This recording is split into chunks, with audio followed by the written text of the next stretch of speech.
जूनागढ़ रे जो चेयरमैन के विरुद्ध अनास्था प्रस्ताव आना आज संभवपर नुह। जो एडीएम कलाहांडी दायित्व थे से अनुपस्थित रहिले, पूर्वर मध्य अनुपस्थित थिले। बारंबार अनुपस्थित दर्शाऊँगी कि जिला प्रशासन रो उद्देश्य गणतांत्रिक नुह।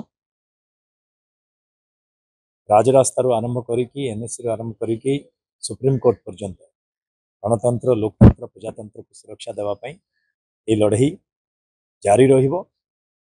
आउ जो माने भी गणतांत्रिक पद्धति को सरकार आसीबो जीव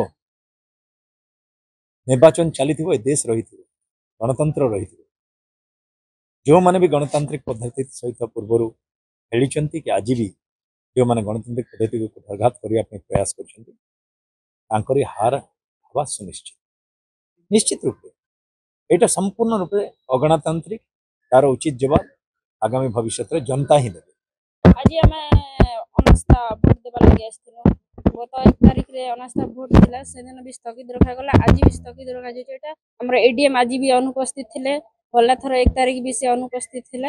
सब बेले से अनुपस्थित रहबार कारण काना आमे जेते बेले चेयरमैन लाने अनास्था प्रस्ताव आनिथिलु हमके से स्थगित रखुछन सब बेले।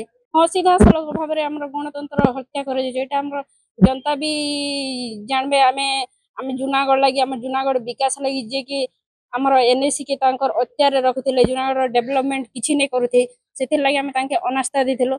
एबे जनता तांके उचित जवाब देबे। आमे काउंसिलर आज भी काउंसिलर आमे 5 वर्ष तो काउंसिलर रहबो जूनागढ़ सेवा करबो। हबार थिला तारीख जो प्रकार धार्य होइतला आज 9 तारीख हबार थिला 11 समय रे आउ काली जिलापाल अपन मन जानि थिबे कला पर एडीएम सर जांको दायित्व दिया जाइतला से वर्तमान जिलापाल दायित्व रे अछंती से दायित्वभार नै छंती गत काली आउ आज से विभिन्न प्रकार इमरजेंसी काम थिबा से आसी पारिलेनी जहाँ जिला ऑफिस तरफ मत